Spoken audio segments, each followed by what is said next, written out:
Bom, sem mais delonga, vou dar a palavra agora para o Dr. Bruno Figelson para a sua exposição, cujo tema é ODRs. Dr. Bruno.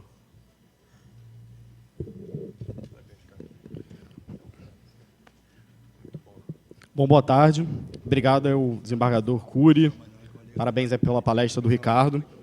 Basicamente, para me apresentar, vou tentar cumprir aqui da melhor forma o tempo. Só me programar aqui.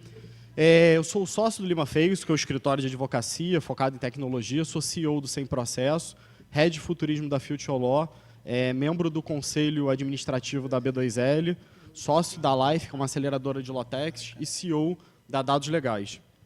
Então, a ideia aqui, eu vou chegar em ODR e eu vi que super bacana o evento, todo mundo expôs aqui vários aspectos teóricos, então a minha ideia não é falar nada teórico, é falar como eu cheguei em ODR e o que a gente tem feito nesse sentido. Então, como é que eu cheguei na inovação, né? Eu, na década passada, em 2007, 2006, eu trabalhava com Ike, na época que isso era motivo de orgulho, não de vergonha, não precisava fazer disclaimer. O Rio de Janeiro bombando, eu trabalhava super feliz com a mineração, uma indústria muito inovadora, né? Você abre uma cava de mineração, ela demora 200 anos. Assim.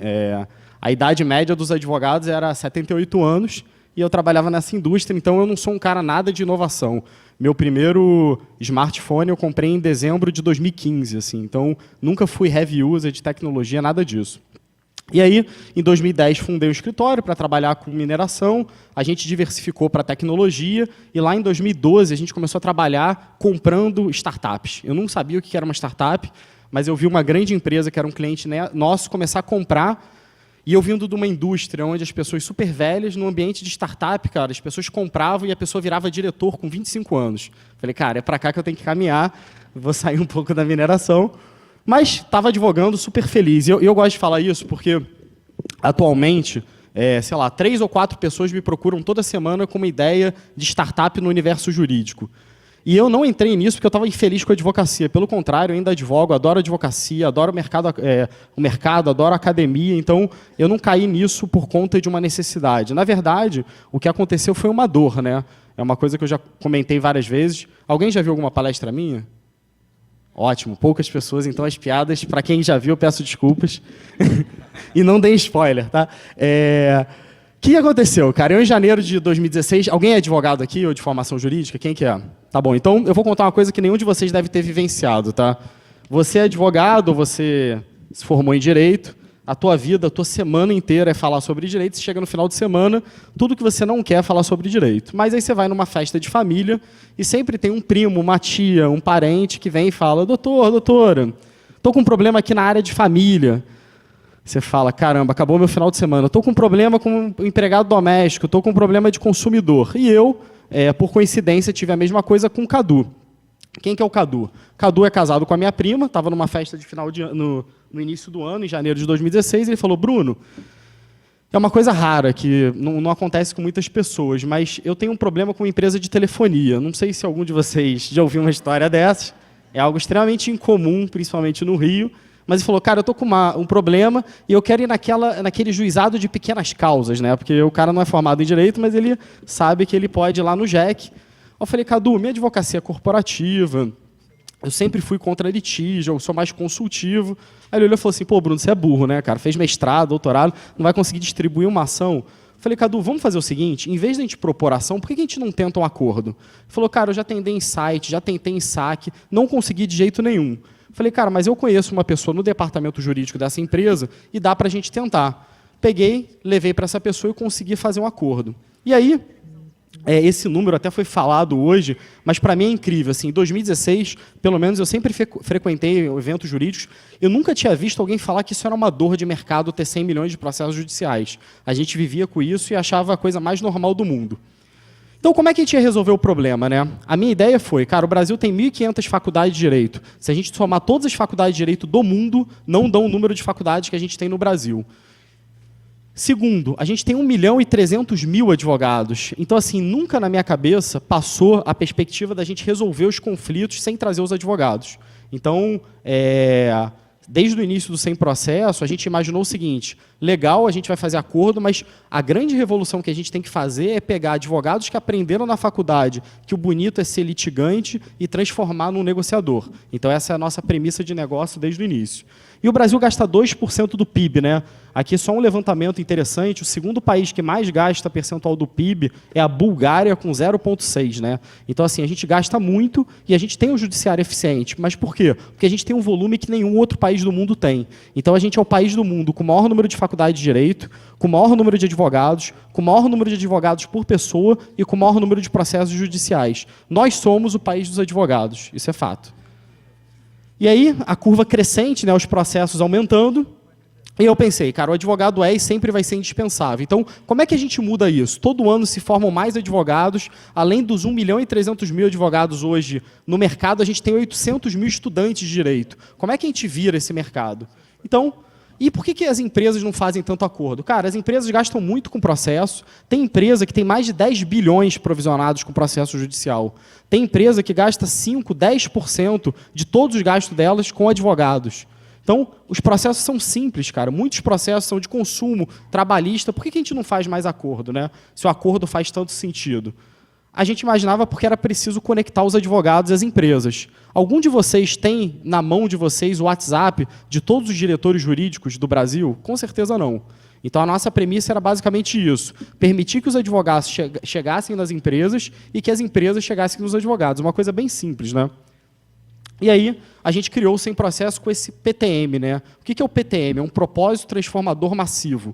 Então, toda empresa de tecnologia, o pessoal falou de Netflix, Uber, todas as empresas que dão certo nesse novo capitalismo, elas têm um propósito. E o nosso é conectar o advogado para diminuir os conflitos do mundo. É para isso que a gente acorda todo dia, e 50 pessoas que trabalham no Sem Processo acordam todo dia com essa premissa na cabeça. Só que eu não tinha a mínima ideia do que eu estava fazendo. Alguém viu o filme do Facebook? Muito legal, né, cara? Eu também tinha visto. E, cara, o filme do Facebook é incrível. Assim, o Mark Zuckerberg, ele cria um site e vai dormir no dia seguinte ao Facebook com 1 bilhão de pessoas. E, cara, ele é muito feliz. Eu falei, cara, vai acontecer comigo. Tive uma ideia brilhante. Os advogados querem se conectar com os departamentos jurídicos, os departamentos jurídicos querem se conectar com os advogados. Vou botar meu site no ar, no dia seguinte vai ser um estouro e a vida vai ser muito feliz. Só que não, né? Cara, como é que você começa uma empresa de tecnologia? Para mim, código era código de processo civil, código de processo penal. Eu não tinha a mínima ideia do que era um código de programação. Liguei para um amigo meu, que eu não via tipo uns 15 anos, eu sabia que ele era programador, e falei, André, você me ajuda a desenvolver esse negócio? Ele falou, cara, eu tenho tipo 2 horas por dia para fazer isso, vamos começar a fazer. Então, em 2016, a gente botou um MVP. Alguém sabe o que é um MVP? Cara, é uma expressão muito grande do universo de startups que se chama Minimum Value Product. Basicamente é o seguinte: você não tem tempo, não tem dinheiro e você tem que lançar alguma coisa no ar. Então, o Sem Processo no início, cara, ele era uma plataforma que só tinha um PDF para você inserir. Você entrava lá e tinha uma página assim: bem-vindo ao Sem Processo. Nós vamos revolucionar o mercado jurídico, todos os departamentos jurídicos do Brasil nos apoiam. Insira sua petição inicial antes de ir na justiça, que a gente vai tentar um acordo para você. Então, basicamente isso, eu comecei a compartilhar nos grupos do WhatsApp. Quantas empresas você acha que me apoiavam nesse momento? Nenhuma, né? Obviamente. Só que eu comecei a divulgar e as pessoas começaram a vir. Em menos de um ano, eu recebi casos envolvendo mais de 500 empresas diferentes. E a empresa era eu e o Cadu e um programador 1 hora por dia. Assim. O que virou minha função? Eu advogava, chegava no meio do dia, as petições caíam no meu e-mail e eu começava a procurar os departamentos jurídicos. Então eu falei, cara, vai ter telefonia, banco, aqui foi falado que o mercado é super concentrado, mas o que eu comecei a ver é que, na verdade, cara, tinham empresas de todas as naturezas, assim, de varejista, indústria. E aí, como é que você consegue se conectar com tanto departamento jurídico? Por mais que eu conhecesse pessoas, existia um limite. Então, eu tinha que fazer um novo contato. Como é que eu acho o departamento jurídico? Pelo LinkedIn. Alguém tem LinkedIn, cara? Bacana, me adicionem lá, por favor. Cara, comecei a adicionar as pessoas no LinkedIn. Todo dia eu chegava e recebia contra o Banco Y. botava lá no LinkedIn, Banco Y, advogado. Aí achava 500 pessoas. Adicionava 500 pessoas e falava: oi, tudo bem, meu nome é Bruno, eu creio sem processo, a minha ideia é reduzir os conflitos do mundo, isso não faz o menor sentido. Eu recebi uma petição de um advogado, você provavelmente nem sabe que esse caso existe, porque ele não foi distribuído na justiça, e eu queria tentar um acordo. Qual que vocês acham que era a proporção de resposta que eu tinha a cada 100 envios? Quanto? 0. Alguém acha que eu tinha 1, cara? 1. Eu tinha 0, cara. Só que, cara, eu acreditava tanto nisso, mas tanto nisso, assim, eu acho que esse é a loucura de empreender, né? Que eu tinha certeza que alguma hora ia virar. E aí, até que um belo dia, eu recebi um caso da Localiza, e aí tinha esse cara aí, o Cristiano, eu mandei para ele, como eu mandava para milhares de pessoas, o Cristiano era diretor jurídico da Localiza. Nunca tinha visto na vida. E ele abriu e respondeu, tipo, em 10 minutos. Bruno, achei extremamente interessante essa ideia do sem processo. Quando estiver para o BH, passe aqui para tomarmos um café. Eu gostaria muito de entender. Cara, eu abri aquele negócio. Eu falei, cara, prezado Cristiano, que coincidência do destino. Amanhã estarei em Belo Horizonte para visitar diversos clientes. No entanto, acredito que posso ter um espaço na minha agenda para falar com você. Cara, entrei no Decolar, não é fazendo propaganda para Decolar, não. Paguei acho que R$2.000 numa passagem. Peguei o primeiro voo para BH, não dormi a noite inteira. Falei, cara, agora é a hora da verdade. Ou eu vendo para esse cara, ou acabou, cara. Porque eu mandei, sei lá, uns 1000 mensagens, só uma pessoa, só tinha um tiro, cara. Ou ele vai virar, ou acabou. E ele olhou, achou interessante, resolveu o caso e falou, cara, começa a enviar todos os casos. E aí, a partir daí, cara, foi um desencanto, né? As coisas começaram a acontecer. E aí, o que eu comecei a ouvir das empresas? Bruno, é muito legal o pré-contencioso, você ajudar as empresas, os advogados procurarem as empresas antes de ir na justiça, mas as empresas hoje têm 100 milhões de processos em estoque e muitas vezes elas querem fazer acordo e não chegam no advogado. Parece incrível isso, né? Ou você tem uma empresa que tem 50 escritórios de advocacia e o departamento jurídico manda o escritório negociar, mas ele não consegue chegar. Então, eu entendi que existia uma dor do lado contrário. E aí a gente criou um módulo contencioso, em que hoje a gente permite qualquer empresa procurar qualquer advogado pelo nosso fluxo. E aí, super legal, a gente começou a desenvolver, aí eu comecei a ter um puta propósito na empresa, comecei a contratar gente no final de 2016, peguei o andar do meu prédio lá, que era o escritório, botei o sem processo, começou a chegar um pessoal super diferente, de cabelo azul, com uma cabeça totalmente diferente do mercado jurídico, o que eu achei super legal. Só que eu estava completamente diferente dos meus amigos. Assim, em 2016, cara, eu saía para almoçar, tomar café, as pessoas falavam, Bruno, você é um idiota, cara. Eu tinha publicado já, sei lá, 7, 8 livros, advogava para grandes empresas, e as pessoas falaram, cara, você está pagando de ridículo, cara. Você está mandando um monte de mensagem aleatória para todos os departamentos jurídicos do Brasil, criando uma parada que ninguém quer, cara. Isso não faz o menor sentido. Advogado não gosta de tecnologia. E aí, por que nós, advogados, a gente reage dessa forma, né? Por que a gente usa botoadura, né? Eu ainda uso, tá? Então eu posso me autocriticar. Mas, cara, uma vez eu fui fazer exame de sangue, caiu minha botoadura no chão, e uma senhorinha bem velhinha assim, olhou e falou assim, meu filho, isso é uma botoadura? Eu falei, minha senhora. Falou, eu não vejo isso há 40 anos, achei que nem existia. Cara, se a gente sair desse perímetro aqui do centro do Rio de Janeiro, nenhum ser humano usa botoadura, cara. E a gente usa, né, cara? A gente fala latim, cara, no mundo de emoji, cara. As pessoas mandam carinha feliz lá. Um fato aí da semana, o Neymar, eu sei que está em litígio, não vou comentar, mas vocês viram a conversa dele? Não tinha latim, né? Era só carinha e tal. Então, assim, as pessoas se comunicam assim. A gente usa terno e gravata, uma roupa década de 50. Então, por que isso? Porque nós, advogados, não só advogados privados, e pensando aqui, mesmo advogados públicos, defensores, Ministério Público, a gente lida com interesse. Então, se você é um advogado de pessoa, ninguém liga para o advogado de família quando o casamento está feliz. Doutora fulano, eu estou te ligando porque eu vou fazer bodas de prata. E pode faturar o honorário aí que eu queria só te falar isso, cara. Ou advogado de trabalhista que fala assim, cara, eu estou muito feliz no meu emprego, só estou te ligando para dizer que eu estou muito feliz, que eu estou há 20 anos nesse emprego. A gente só é procurado quando tem interesse em jogo. Isso de pessoas ou de empresas. Só que o lance é isso, cara. Você pega os últimos 10 anos, as maiores empresas do mundo são de tecnologia. Então, a gente está nesse mundo 4.0 que todo mundo entrou. E nós, advogados, entramos. A gente usa Uber, a gente usa Airbnb, a gente usa green aí, yellow, de patinete, alguns sim, alguns não. Mas fato é, a gente usa muita tecnologia, mas a gente ainda não se ligou que o mundo mudou. Só que o mundo está puxando a gente, porque as empresas grandes estão puxando, os novos clientes são assim, então a gente está se reconectando com essa realidade. Então, o advogado é neofóbico. Neofóbico é o gatinho, a gente tem medo do novo. O advogado é aquela pessoa que você procura ele e fala, cara, tive uma ideia. Ele vai falar, cara, isso é legal, é inconstitucional, tá errado. Então, assim, o advogado, a nossa reação ao mundo é dizer não, cara.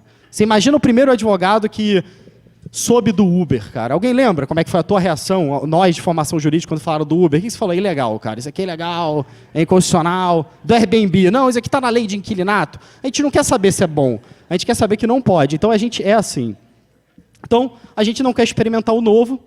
E aí, basicamente, era isso. Eu, nesse mundo de pessoas extremamente tradicionais, com uma empresa de tecnologia, gastando dinheiro adoidado e acreditando que isso ia virar. Então, a minha ideia era, cara, eu estou sozinho nesse mundo, será que eu sou um sonhador? Será que o mercado jurídico pensa completamente diferente? E eu ia em eventos, cara, jurídicos, falava com as pessoas, mas o mercado realmente ele não reagia. Só ver o tempo aqui, ainda estou no tempo tranquilo. E aí, o que aconteceu? Eu falei, cara, vou começar em eventos de tecnologia. E aí eu fui nesse evento que se chama Case, da ABS Startup. E é um evento para 5.000 pessoas. Cara, tem um palco colorido, super bacana. E eu comecei a olhar e subiu o fundador do Nubank. Ele falou, cara, eu fundei o Nubank num quartinho e hoje é uma empresa de bilhões. Aí todo mundo bateu palma, tipo milagre da fé, todo mundo feliz pra caramba. Aí subiu o cara do 5º andar. Cara, eu estou mudando o mercado imobiliário, super legal, boom. Aí subiu o cara da Yellow, estou fazendo uma bicicleta. Cara, subiu empreendedores de várias áreas e eu falando, vai subir um advogado, vai subir alguém no mercado jurídico. E o evento foi passando, e claro que não subiu ninguém. E aí eu comecei a andar nesse evento e conversar com as pessoas para ver, cara, será que tem algum advogado que não seja eu nesse ambiente de tecnologia? Eu encontrei 2 advogados de startup, super secundários, que quando eu fui falar do Sem Processo, ele só estava preocupado em vender serviço jurídico para mim. Então, só que, cara, aí veio a grande ponto da virada. Tinha uma promoção lá que você ganhava um Red Bull se você baixasse um aplicativo. E aí o meu programador baixou esse aplicativo e aí apareceu esse Matheus. Ele mandou uma mensagem para o meu programador, tipo um Tinder de... Não.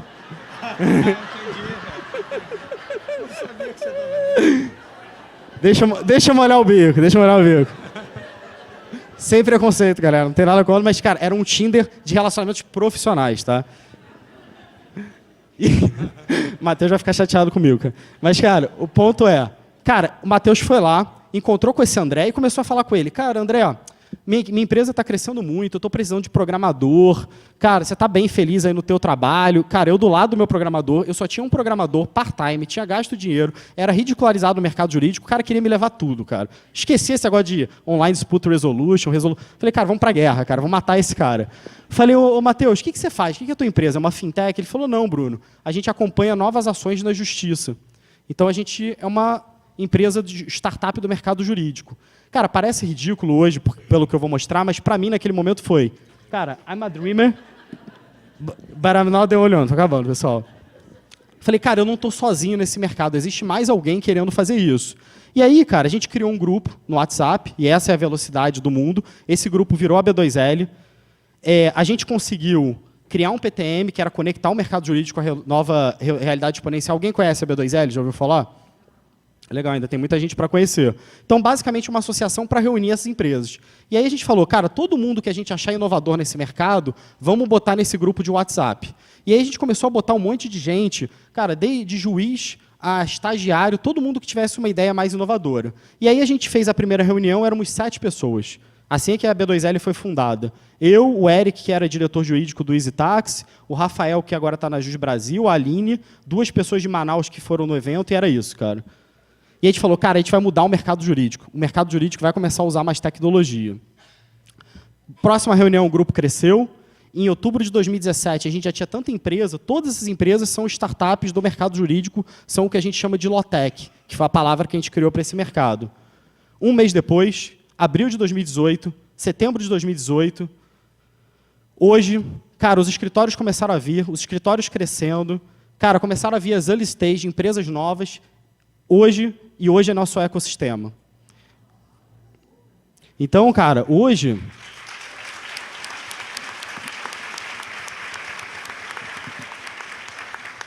Cara, é uma coisa completamente louca você pensar, e isso é exponencialidade na sua essência. E eu acho que, para o mercado jurídico, talvez essa seja uma compreensão. E, cara, para encerrar aqui e não tomar mais o tempo, eu só vou fazer um exercício com vocês. Alguém já viu o exercício da folha? Quem já viu minha palestra provavelmente já viu, né? Ou não? Não dê spoiler, por favor, cara. A experiência é um monte. Alguém já viu esse exercício da folha dobrada ou não? Então, legal. Cara, vocês concordam que isso aqui tem 1 milímetro, essa folha? Deve ter menos, mas todos nós somos advogados, a gente não está nem aí para a métrica, né? Podemos pressupor que tem 1 milímetro? Vocês concordam que se eu dobrar, matemática básica, hein? A gente chega a 2 milímetros? Se eu dobrar mais uma vez, quem sabe? 4. Mais uma vez. Mais uma vez. Eu dobrei 4 vezes a folha. Se fosse fisicamente possível dobrar 50 vezes, tá? Ou seja, eu dobraria mais 46 vezes. Qual vocês acham que seria a espessura desse papel? Entenderam? É impossível fisicamente, tá? Mas concordam que está mais grossinho do que estava no início? Quem acha que vai ser mais grosso que isso? Levanta a mão, por favor. Quem acha que vai ser maior do que isso? Quem acha que vai ser maior do que essa ponta até a outra da sala? Ricardo? Tem certeza, cara? Muito forte. Tem certeza? Se eu dobrar esse papel 50 vezes, ele vai ser maior do que dessa ponta a essa, cara? Cara, se a gente dobrar um papel 50 vezes, se fosse possível, a gente chega na distância da Terra na Lua. Então, isso é exponencialidade. A gente fala muito de exponencialidade, mas a gente não consegue... O cérebro humano ele não foi. O mundo físico que a gente vive, você planta uma árvore, ela demora 18 anos para dar fruta. O mundo digital, que é o que a gente está vivendo, isso é exponencialidade. Uma associação que começou há 1 ano e meio já reuniu tanta gente. Então, é um pouco disso que a gente vai viver. Eu tenho certeza que vai ser isso em ODR, em Lotec de maneira geral. E, basicamente, é isso, pessoal. Muito obrigado. Desculpa ter falado demais.